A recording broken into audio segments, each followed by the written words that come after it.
In 1908, after a La Porte farmhouse was destroyed by fire, police made a gruesome discovery. In addition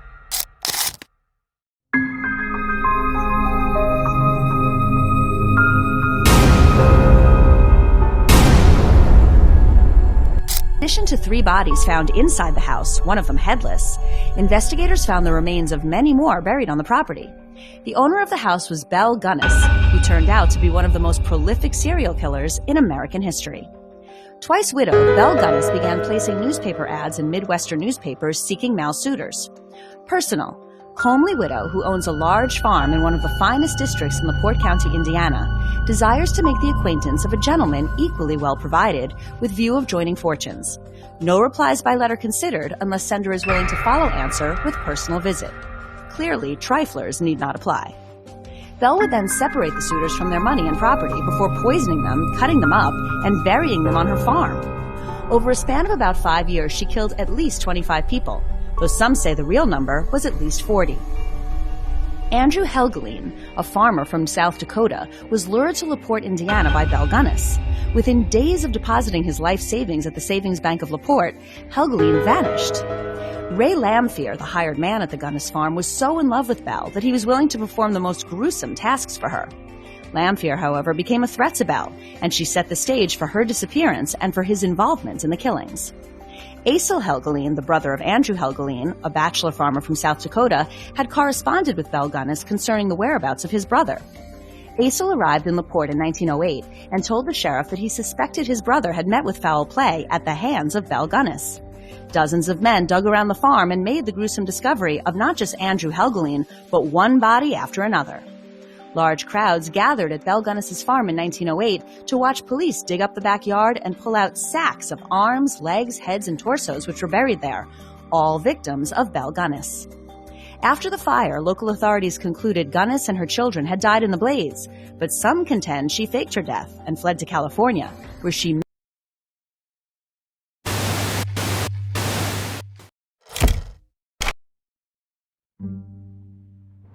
A shadow falls over the early life of Belle Gunness, a woman whose name would become synonymous with terror.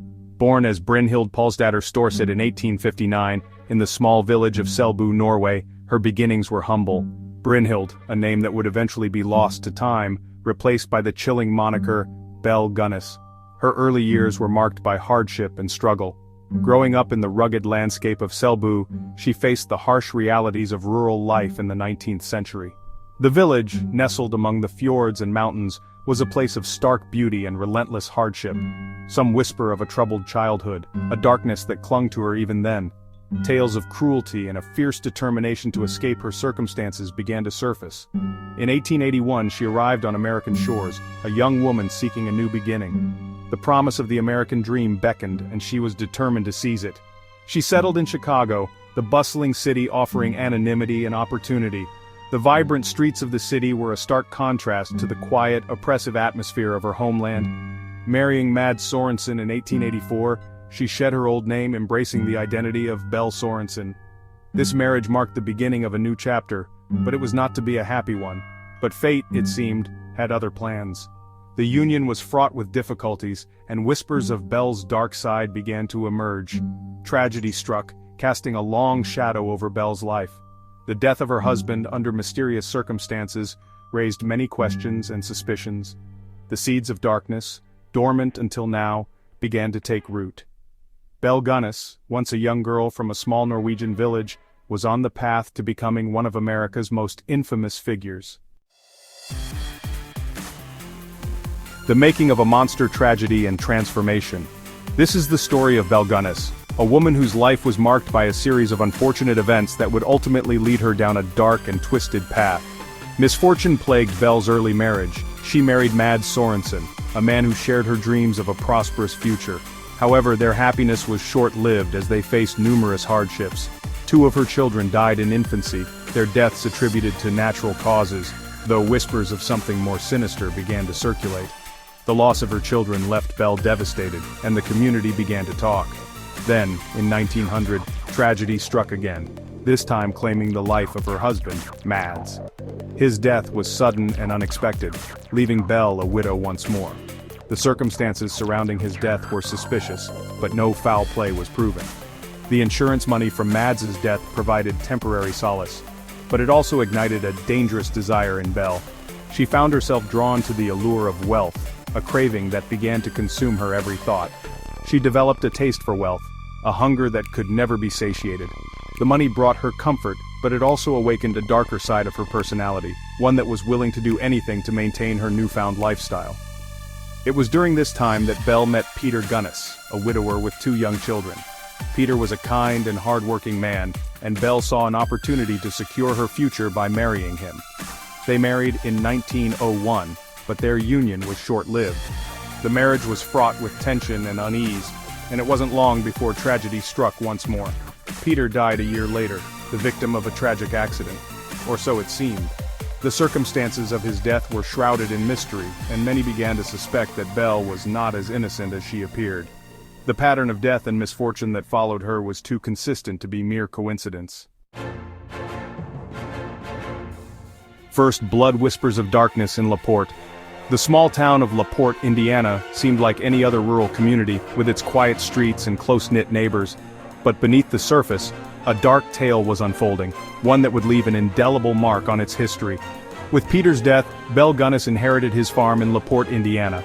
This farm, with its sprawling fields and rustic charm, became the stage for a series of events that would shock the nation. Belle, a woman of Norwegian descent, was known for her strength and determination, but few knew of the darkness that lurked within her. It was here, in the isolation of the countryside, that her sinister nature truly blossomed. The farm's remote location provided the perfect cover for her nefarious activities. The dense fog that often enveloped the area seemed to mirror the murky depths of her soul, hiding her true intentions from prying eyes. She began placing Lonely Hearts advertisements in Norwegian-language newspapers seeking a suitor, a companion. These ads, filled with promises of love and companionship, were a lure for unsuspecting men. Belle's words were carefully crafted to appeal to those who were lonely and looking for a fresh start in America. Men, captivated by her charm and promises of a fresh start, flocked to the farm. They came from far and wide, each one hoping to find happiness and a new beginning. The sight of these hopeful men, with their suitcases in hand, walking towards the farmhouse, was a common one in La Porte. They brought with them their life savings, eager to impress the woman who seemed to hold the key to their happiness. Belle greeted them with a warm smile and open arms, making them feel welcome and valued. But behind that smile was a calculating mind, always thinking of the next move. But for these unsuspecting souls, happiness was a cruel illusion. The farm, which had seemed like a haven, quickly turned into a place of nightmares. The men who had come with dreams of a better life found themselves trapped in a web of deceit and danger. Belle's true nature was revealed, and the whispers of darkness in La Porte grew louder, echoing through the town and beyond. The farm of horrors, luring victims to their doom. Belle's farm became a macabre stage for her deadly schemes. The men who arrived, blinded by love and hope, soon vanished without a trace. Neighbors whispered of strange sounds emanating from the Gunness property, of earth being turned late at night. She lured her victims with promises of marriage and a comfortable life on her farm. She plied them with food, with laughter, with affection, all the while masking her true intentions. And when their guard was down, she struck. Section 5. A web of deceit, marriage, money and murder. Belle's motives were as cold and calculating as her methods. She sought financial gain, inheriting her victims' wealth and possessions. Each murder was a transaction, a means to an end. She used aliases, forging letters and documents to cover her tracks.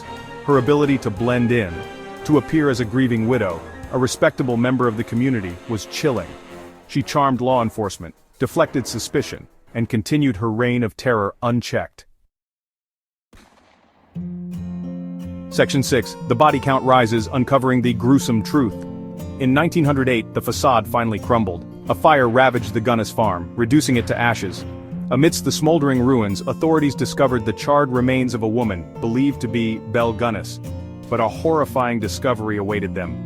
As they sifted through the debris, they unearthed the bodies of at least 11 victims, their remains hastily buried in the grounds surrounding the house. The true extent of Belle's crimes was finally revealed, the farm transformed into a chilling testament to her depravity. Section 7. Fire and Flight, the mysterious disappearance of Belle Gunness.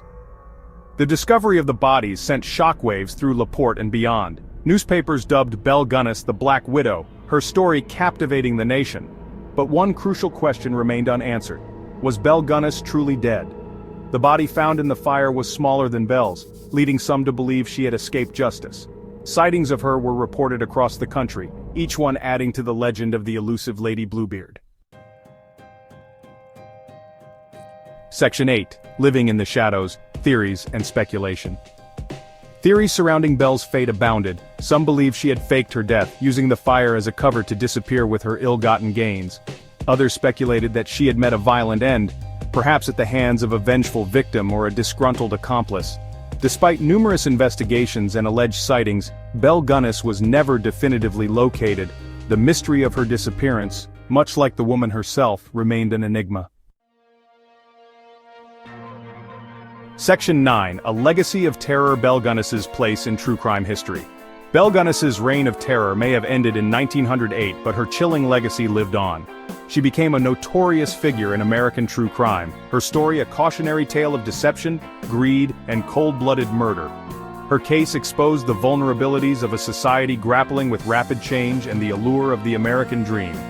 It served as a stark reminder that evil could wear a friendly face, and that sometimes, the most unassuming individuals harbor the darkest secrets.